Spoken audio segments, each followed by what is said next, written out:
It's graduation week on college campuses across the country. President Obama and First Lady Michelle Obama have been among those to deliver commencement addresses, with the president speaking at both Arizona State University and Notre Dame, and the First Lady appearing at University of California, Merced. That speech came about after a vocal campaign by Merced students and their families. It was Merced's first graduating class. More than half the students were the first in their families to go to college. Well, this weekend I attended the graduation of my niece, Ana Gabriela Escudero, at the University of Pennsylvania. Six-time Grammy-winning soul musician John Legend was the commencement speaker. He graduated from UPenn 10 years ago. John Legend touched on many issues, including the importance of commitment to social justice. When I walked onto this campus, I felt like I had traveled to another world, a world that was bigger, busier, and yes, more challenging than the one I was leaving behind. Before coming to Penn, like they said, I grew up in Springfield, Ohio, and much of my education had come from my parents, my Christian elementary school, and the Pentecostal church we attended on a regular basis. With my grandmother by my side, I learned to play gospel piano, and I absolutely loved singing in the church choir. So as you might imagine, I heard a lot of sermons. A lot of sermons. Some of them were rousing and inspiring. Some were the perfect cure for insomnia.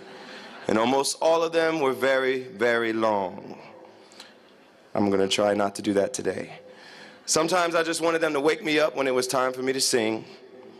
But it gave me a sense, it gave me a strong sense of morality, a belief that there was a right and there was a wrong.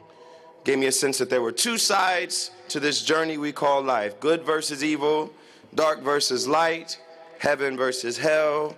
You're either with us or you're with the terrorists.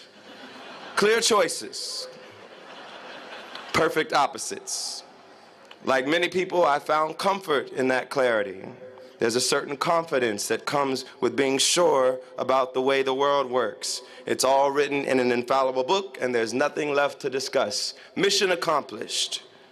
But when I stepped off that first plane ride to Penn, and then became a freshman here, things got a little confusing. The lines became more blurry with each new person I met, each new class I took, each new concept I learned. That comforting dichotomy of right and wrong was replaced by what professors here would call inquiry, methodology, and praxis. Or in layperson's terms, a never-ending series of questions, discussions, analyses, and options. There was James Joyce telling me a man's errors are his portals of discovery. Toni Morrison telling me that if you surrendered to the air, you could ride it. Or even my sociology professor repeating his mantra that correlation does not always equal causation. Y'all know what I'm talking about. With each course I took, my mind was challenged to be more critical, more flexible, more fluid, more supple. With each new friend I made, I realized this world was a lot bigger than Springfield, Ohio. And though I thought I was pretty smart when I got here, I had a lot to learn. These experiences helped me realize that the answers to many of the issues we face are not always black or white. The answers very often lie in that gray area. It helped me realize that searching for the truth is a process. It's a journey.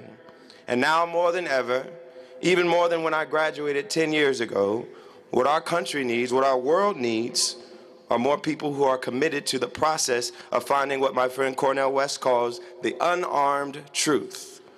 Now, I don't want to get too preacher-like. I don't want y'all to leave here thinking that was a hell of a long sermon. Wake me up when it's time for him to sing.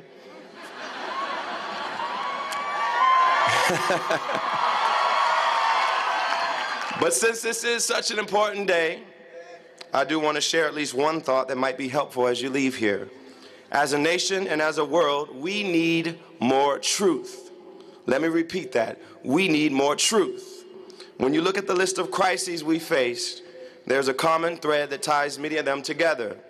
The people who created these crises or allowed them to happen either didn't look hard enough for the truth or didn't listen to the voices that could tell them where the truth lived.